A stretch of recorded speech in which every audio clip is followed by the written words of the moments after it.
Hello students, welcome back to elite mathematics classes. Last lecture में हमने exercise number 3.5 को किया था। उसके जितने भी अच्छे क्वेश्चन थे, जितने भी हार्ड क्वेश्चन हो सकते थे, वो हमने सारे डिस्कस कर लिए हैं। आज जो हम डिस्कस करने जा रहे हैं वो नेक्स्ट टॉपिक डिस्कस करने जा रहे हैं, जो कि है equation reducible to pair of linear equation in two variables. इसमें स्टूडेंट क्या होगा, जितना आपने अब तक पढ़ लिया है वही सारे कॉन्सेप्ट्स हैं, कोई नया कॉन्सेप्ट नहीं है। लेकिन यहाँ पे इक्वेशंस आपको डायरेक्ट फॉर्म में नहीं गिवन होंगी, यहाँ पे इक्वेशंस आपको कुछ अलग फॉर्म में गिवन होंगी। आपको पहले उनको करना है सिंपल फॉर्म में कन्वर्ट, उसके बाद उनको फिर सॉल्व करना है और फिर आपको उसका सोल्यूशन निकालना होगा। ठीक है, तो आइए चलते हैं अपने लेक्चर में और उसको देखते हैं कैसे हम सॉल्व करते हैं क्वेश्चंस को। ठीक है, सो हेडिंग है हमारी equation reducible to pair of linear equation in two variables. हमने पहला क्वेश्चन लिया NCERT example number 17 page number 63 पे। क्या है, solve the pair of equations. ये दो इक्वेशन गिवन है और इनको आपको सॉल्व करना है। तो सबसे पहले स्टूडेंट ये देखो, आपकी सॉल्व करने का मतलब कहीं भी लिखा है सॉल्व, तो उसका बेसिक सा मतलब है कि आपको जो उस इक्वेशन में जो भी वेरिएबल्स हैं उनकी वैल्यू फाइंड करनी है। यानी कि यहां पे वेरिएबल क्या है, एक्स और वाई है, तो दोनों की वैल्यू फाइंड करनी है। यही आपको इस क्वेश्चन के अंदर करना है। That is the meaning of solving a question. Clear है, आगे बात करते हैं। तो कैसे सॉल्व करेंगे वो देखते हैं। देखो, आप हमेशा एक चीज पाओगे यहां पे, जब भी ऐसा क्वेश्चन आपके सामने आएगा जो कि स्टैंडर्ड फॉर्म में नहीं है, तो वहां पे आप देखोगे कि यहाँ पे अपॉन एक्स है, यहाँ पे अपॉन वाई है, यहाँ पे अपॉन एक्स है, यहाँ पे अपॉन वाई, यानी कि जो कुछ मिलेगा वो सारा का सारा सिमेट्री में मिलेगा, वो सारा का सारा सिमिलर मिलेगा आपको हमेशा। तो देखो यहां पर दोनों चीजें सेम तरीके से अवेलेबल हैं। तो इसको हम अगर लिखना चाहें, इस इक्वेशन को मान लो, तो इसको ऐसे लिख सकते हैं हम, we can write the above equation as, देखो 2 into 1 upon X plus 3 into 1 upon Y is equal to 13। And यहां पे लिखते हैं इसको 5 into 1 upon X minus 4 into 1 upon Y is equal to minus के 2। ठीक है, ऐसे लिखते हैं इस इक्वेशन को, लिख सकते हैं, कोई प्रॉब्लम नहीं है। देखो 2 इंटू 1 2 अपॉन एक्स यही है, और इसी तरीके सिमिलर सारी चीज हमने लिख ली है। क्लियर है स्टूडेंट्स। अब देखो अपना मेन पार्ट इसमें सॉल्व करना स्टार्ट करते हैं। तो हम क्या करेंगे, सबसे पहले लेट कर लेंगे यहां पे 1 अपॉन एक्स इक्वल्स टू मान लिया A and 1 upon Y equals to मान लिया हमने बी। ठीक है स्टूडेंट, तो अब ये जो इक्वेशन होंगी ये क्या चेंज हो जाएंगे हमारे पास। नाउ देखो जो जो वैल्यूज है उसको पुट कर दो। 1 अपॉन एक्स की वैल्यू ए है, तो ये कितनी आएगी 2a, ये वाली कितनी आएगी plus 3b is equal to 30। Second equation 5a minus 4b is equal to minus 2। ठीक है, अब ये इक्वेशंस आपके पास कैसे आ गई, जैसे आपने पहले देखी थी, जैसे पहले आपने सॉल्व करते हुए आ रहे हैं, है ना, स्टैंडर्ड फॉर्मेट में चेंज हो गई है। अब इनको सॉल्व करने के लिए आप जो चाहो वो मेथड अप्लाई कर सकते हो। ठीक है, तो देखो सबसे पहले हम क्या करते हैं, यहाँ पे ये दोनों अपोजिट साइन दिख रहे हैं, यहाँ पे इक्वेशन नंबर 1 इसको मान लेते हैं, इसको इक्वेशन नंबर 2 मान लेते हैं। ठीक है, इक्वेशन 1 को मल्टीप्लाई करते हैं किससे, 4 से कर लेते हैं, और इसको 3 से, इसको किया 4 से, इसको किया हमने 3 से। सो क्या बना, 8a plus 12b is equal to 52। ठीक है, यहां पे कितना आया 15a minus 12b is equal to minus के 6। ठीक है स्टूडेंट्स, अब देखो यहां पर इनको क्या करें, ऐड कर दे दोनों को, ऐड। तो ऐड करने से क्या होगा, ये दोनों कट जाएंगे आपस में, और ये कितना आएगा 23a आ जाएगा। यहां पे कितना आएगा 640 46। ठीक है, तो a इज इक्वल टू कितना आया 46/23, कट जाएगा 2 times, that implies a is equal to 2। Clear. अब from equation number any equation 1 और 2, तो फ्रॉम वन में क्या है 2a plus 3b is equal to 13। तो यहां पे देखो a की वैल्यू करेंगे तो 2 इंटू 2 कितना हो गया 4 plus 3b is equal to 13। तो यहां पे आ गया 3b is equal to 13 minus 4, so 3b is equal to 9 और this implies b is equal to 9/3, तो b इज इक्वल टू कितना आ गया 3। तो यहां से आपने क्या किया a और b की वैल्यू को फाइंड कर लिया इजीली। ठीक है, देखो स्टूडेंट यहां पे हमने a और b की वैल्यू निकालनी है, लेकिन यहां पे a और b की वैल्यू भी नहीं चाहिए, है ना। हमें वैल्यू किसकी चाहिए थी x और y की वैल्यू चाहिए थी। तो अब हमारे पास a और b की वैल्यू आने के बाद हमें पता है कि हमने 1/x को माना था a और 1/y को माना था b। तो यहां पे सब्स्टिट्यूट कर देते हैं वैल्यूज को। तो देखो 1/x is equal to a की वैल्यू कितनी है यहाँ पे 2, तो this implies x equals to 1/2। देखो यहाँ पे ये इधर गया और ये इधर गया, तो x इक्वल्स टू 1/2 आया। दूसरी value 1/y is equals to b की वैल्यू कितनी है 3, तो यहाँ पे आप इंप्लाइज क्या करेगा y इज इक्वल्स टू 1/3। तो यही क्या होगा आपका बेटा आंसर होगा। ठीक है स्टूडेंट्स, तो इस तरीके से इन इक्वेशंस को सॉल्व किया जाता है। आगे हम देखेंगे कैसे कैसे और कॉम्प्लेक्स सिचुएशंस आती हैं उनको हम कैसे डील करते हैं। ओके, मूव करते हैं आगे। देखो सर नेक्स्ट कॉन्सेप्ट है हमारा बोट एंड स्ट्रीम का कॉन्सेप्ट। बहुत ही इंपॉर्टेंट कॉन्सेप्ट है, क्वेश्चन यहां से बहुत बार आ चुके हैं और आने की उम्मीद भी है आगे, है ना। तो इस कॉन्सेप्ट में क्या क्या चीजें होती हैं, कैसे कैसे होती हैं, पहले वो समझना जरूरी है उसको। अगर एक बार आप बेसिक समझ गए तो आपका क्वेश्चन कहीं पे भी रुकेगा नहीं। ठीक है, तो मूव करते हैं। देखो सबसे पहले जानते हैं कि बोट एंड स्ट्रीम का मतलब क्या है। तो बोट का मतलब समझते हो आप क्या होता है, नाव। नाव आपने देखी होगी, कागजी नाव बनाई भी होगी आपने, है ना, तो वो तो नाव होती है। और स्ट्रीम जो होता है, स्ट्रीम का मतलब और क्या होता है, इसका मतलब वाटर होता है।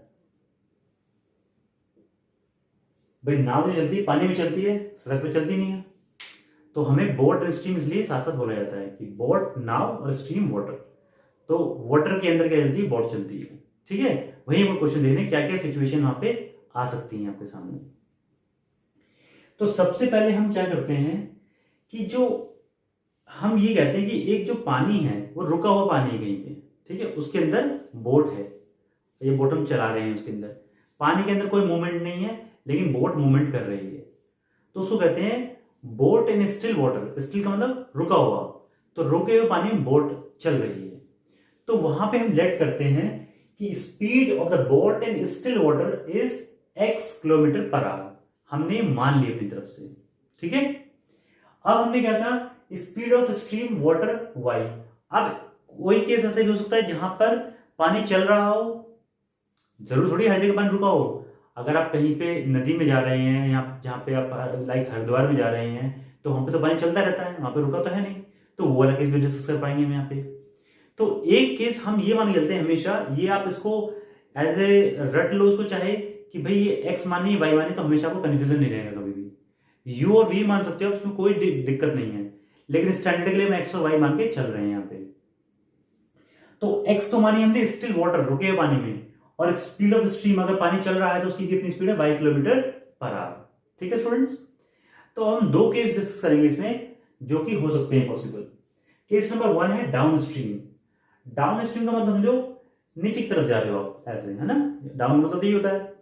लेकिन डाउन स्ट्रीम का मतलब है कि आप जो with the flow of water, यानी कि पानी के फ्लो के साथ आपकी नाव जा रही है, यानी कि जिधर पानी बह रहा है, जिधर पानी चल रहा है उधर ही आपकी नाव भी चल रही है, यानी कि आप भी उधर की तरफ ही जा रहे हो। ठीक है, तो कैसा केस बनेगा, देखो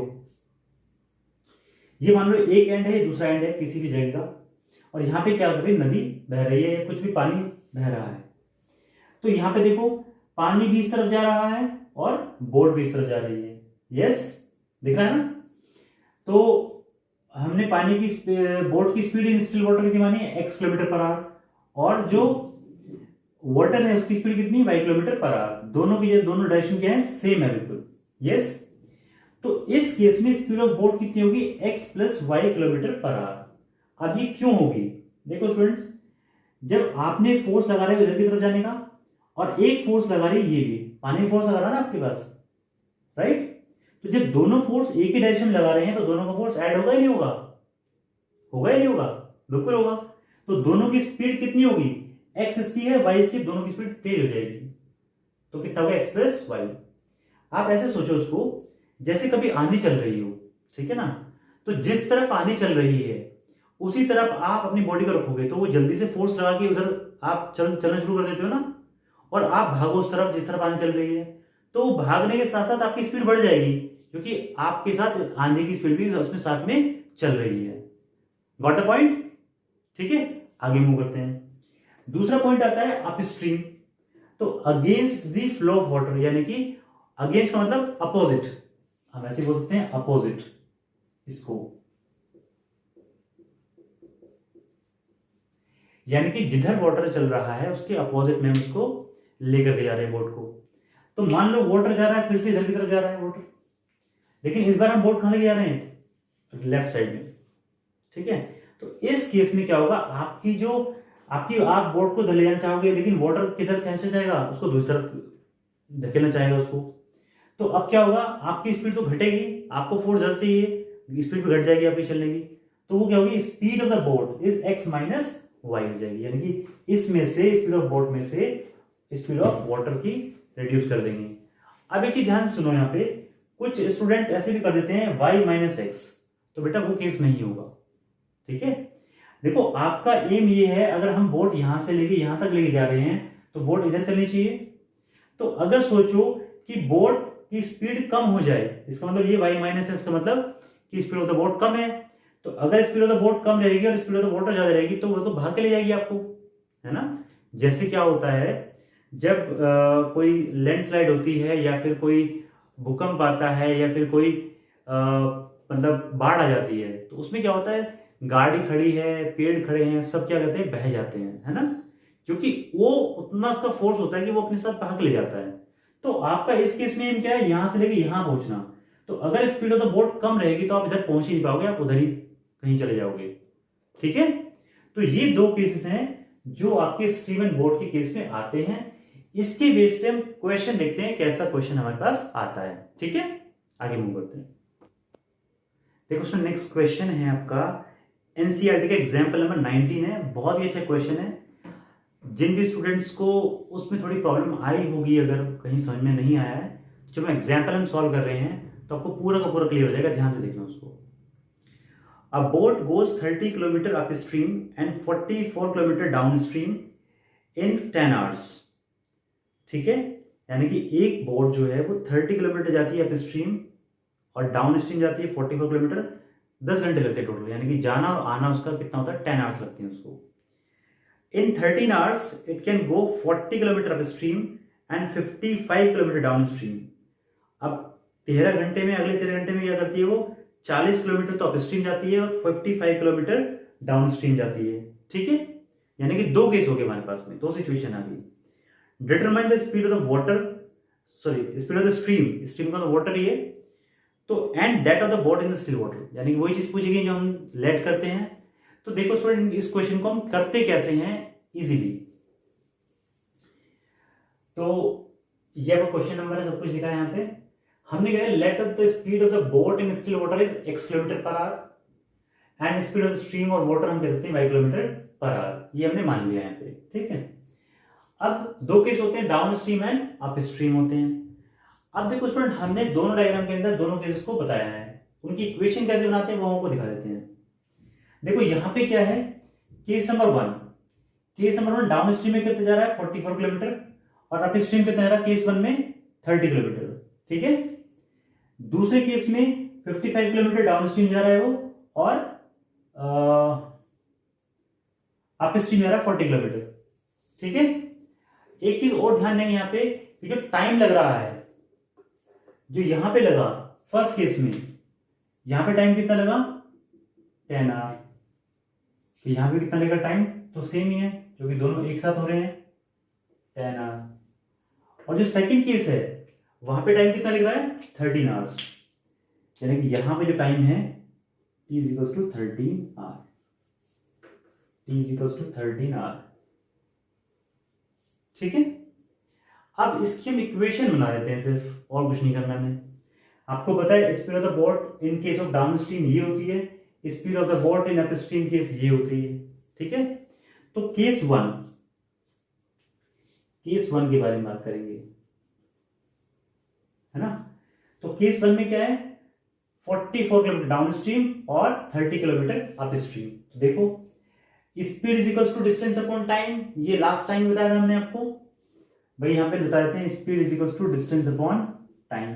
आपको टाइम गिवन है तो टाइम इज इक्वल टू कितना आएगा डिस्टेंस अपॉन स्पीड।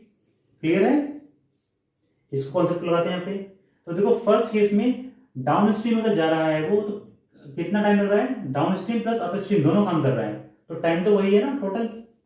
तो देखो यहाँ पे 44 क्या होगा डिस्टेंस अपॉन स्पीड कितनी होगी इस केस में x प्लस वाई। क्लियर है, प्लस अब अप स्ट्रीम भी आया वापस वो, तो कितना है 30 डिस्टेंस चला, स्पीड कितनी हुई x माइनस वाई, और इन दोनों आने जाने का टाइम कितना रहा उसका 10 hours. Equation number 1 student clear हुई है। देखो केस नंबर 2, केस 2 में क्या कह रहा है आपसे 55 किलोमीटर डाउन स्ट्रीम, तो कितना हो 55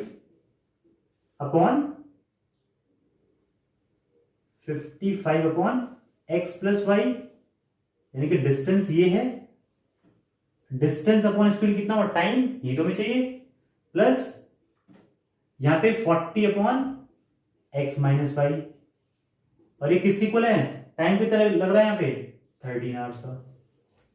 इक्वेशन नंबर 2, दोनों इक्वेशन फ्रेम हो गई आपकी। अब स्टूडेंट हमें क्या करना है इन फॉर्म्स को, ये स्टैंडर्ड फॉर्मेट में तो नहीं है, अब पहले हम इसे स्टैंडर्ड फॉर्मेट में कन्वर्ट करेंगे, सॉल्व करेंगे, देन उसकी एक्स और वाई की वैल्यू निकालेंगे जो हमें क्वेश्चन में पूछी गई है। ठीक है, तो उसको भी देख लेते हैं। देखो अब यहां पे, तो अब हमें क्या करना है लेट कर लेंगे यहां पे। देखो हमने बताया था दोनों में सेम है नीचे वाले पोर्शन, दोनों कर लेंगे हम यहां पे। तो 1 अपॉन एक्स प्लस वाई को हम a मानेंगे और 1 अपॉन एक्स माइनस वाई को हम b मान लेंगे। ठीक है, नाउ इक्वेशन क्या चेंज होगी हमारे पास, देखो 44a plus 30b is equals to 10। Equation number 3, ये न्यू इक्वेशन आ गई यहां से, उसमें पुट करेंगे तो 55a plus 40b is equals to 30। Equation number 4। अब देखो स्टूडेंट वही है चीज, आप जैसे चाहो वैसे कर सकते हो इसको, यानी कि आप यहां से इक्वेशन को सॉल्व कर सकते हो किसी मेथड से। तो जो मेथड आपको अच्छा लगे वो आप अप्लाई कर सकते हो। तो देखो हम यहाँ पे मल्टीप्लाई कर लेते हैं, हम इन दोनों कोएफिशिएंट को बराबर कर लेते हैं। तो देखो यहाँ पे क्या करें 40 से मल्टीप्लाई कर लें और यहाँ पे क्या करें 30 से। थोड़ी वैल्यूज बड़ी है यहाँ पे तो हमें करना पड़ेगा ये। ठीक है, तो यहाँ पे 40 से करीब कितना आएगा देखो भाई, ये आया 0 तो आ गया यहाँ पे 4 चौक 16 6 1 4 चौक 16 17 1760 a आ गया, प्लस 1200 b आ गया इज इक्वल्स टू 400। यस, ठीक है। नेक्स्ट इसमें 30 से मल्टीप्लाई करते हैं तो कितना आएगा 30 से, तो 3 पंजे 15 5 करें 3 पंजे 15 और 1 16, ये आएगा a, प्लस ये आ गया 1200 फिर से b इज इक्वल्स टू 3390। ठीक है, अब इन दोनों क्या करें सब्ट्रैक्ट कर देते हैं, मतलब इस इक्वेशन में इसको सब्ट्रैक्ट कर देते हैं। तो हमने बताया आपको क्या लेना है, नेगेटिव साइन को इस तरह से ब्रैकेट में लेना है, तो आपको पता रहेगा कि अपडेटेड साइन आपके कौन से हैं नेगेटिव वाले, ये साइन आपको यूज करने पड़ेंगे। तो यहां से ये दोनों कैंसिल आउट हो गए, यहां पे कितना बचा देखो 0, यहाँ पे 1, यहाँ पे भी 1, ये आ गया 110a। ठीक, इज इक्वल्स टू यहाँ पे कितना बचा भाई, यहाँ पे आ गया आपका 10, ठीक है 10, हाँ बिल्कुल ठीक है। तो ये अब यहां से आप देखो इधर, यहां से यहां पे आना है आपको, ये यहां पे, तो 100 ए इज इक्वल टू कितना आ गया 10/110, ठीक है। तो ये कितना आ गया भाई, this implies A is equal to 1/11, ठीक। अब ए की वैल्यू को हम पुट कर देंगे किसी भी इक्वेशन में, यानी कि इक्वेशन नंबर 3 पुट कर देते हैं। तो फ्रॉम थर्ड में देखो क्या है, 44 इंटू ए की value 1/11 plus 30b is equal to 10। तो ये 4 टाइम्स कैंसिल आउट होगा, तो ये आगे 30b is equal to 10 minus 4, ये 4 से चला जाएगा, 30b is equal to 6, so b is equal to 6/30, तो b इज इक्वल टू कितना आ गया 1/5, ठीक है। a और b आपका सामने आ गया है, लेकिन हमें ये वैल्यू तो निकालनी नहीं है, हमें तो x और y की वैल्यू चाहिए, तो उसको हम आगे दे रहे हैं। चलिए देखो स्टूडेंट, अब यहां पे a और b की वैल्यू निकल के आई है और ये हमने माना हुआ था, तो नाउ 1/x प्लस y की वैल्यू कितनी हो गई 1/11। अब जब भी स्टूडेंट ऐसे होता है ना, तो आप इसको रिवर्स कर दो, मतलब चीजें एक ही हैं, या तो क्रॉस मल्टीप्लाई कर लो, ये इनको रिवर्स कर दो दोनों को एक साथ। तो ये प्लस क्या करेगा x plus Y is equals to 11, ठीक है। ये इक्वेशन नंबर है हमारे पास 4th, 3 इक्वेशन तो हो चुकी है ऑलरेडी। सिमिलरली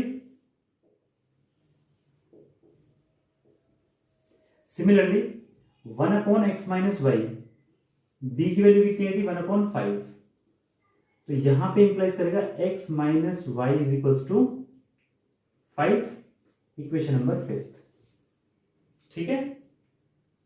ओके स्टूडेंट, अब देखो यहां पर दोनों इक्वेशन को सोल्व करना है वापस से, तो हम क्या करें, देखो ये तो बहुत आसान हो गया कि यहां पे दोनों कोफिशिएंट क्या है बराबर हैं, तो दोनों क्या करें ऐड कर देते हैं। तो add 4th and 5th,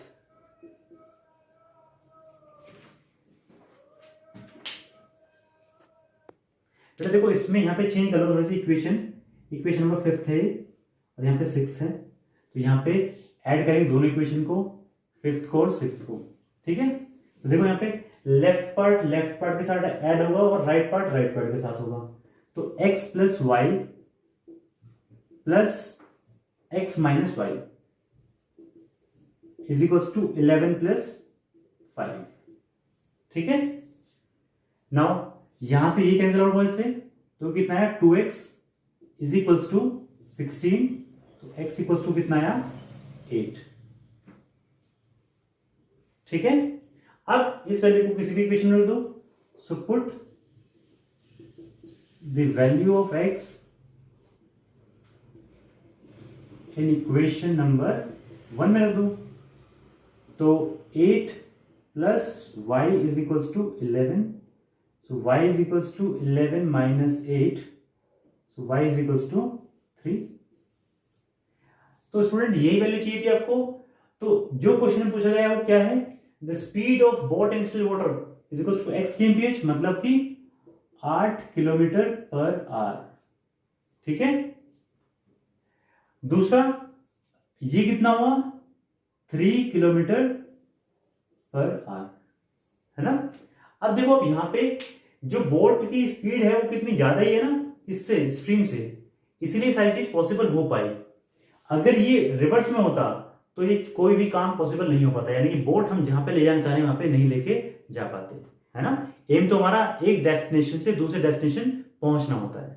clear students, तो स्टूडेंट ये लेक्चर आपको कैसा लगा कमेंट सेक्शन में जरूर लिखिएगा, और अगर आपको लेक्चर अच्छा लगा है तो उसको लाइक जरूर करिएगा, है ना। और ऐसे ही लेक्चर देखने के लिए हमारे चैनल से आप जुड़िए, हमारे चैनल को सब्सक्राइब करिए, शेयर कीजिए अपने फ्रेंड के साथ में, और जितना हो सके उतना लोगों को बताने की कोशिश करिए, सो दैट वो भी इसका बेनिफिट ले सकें। तो स्टूडेंट मिलते हैं आपसे नेक्स्ट लेक्चर में, टिल देन टेक केयर।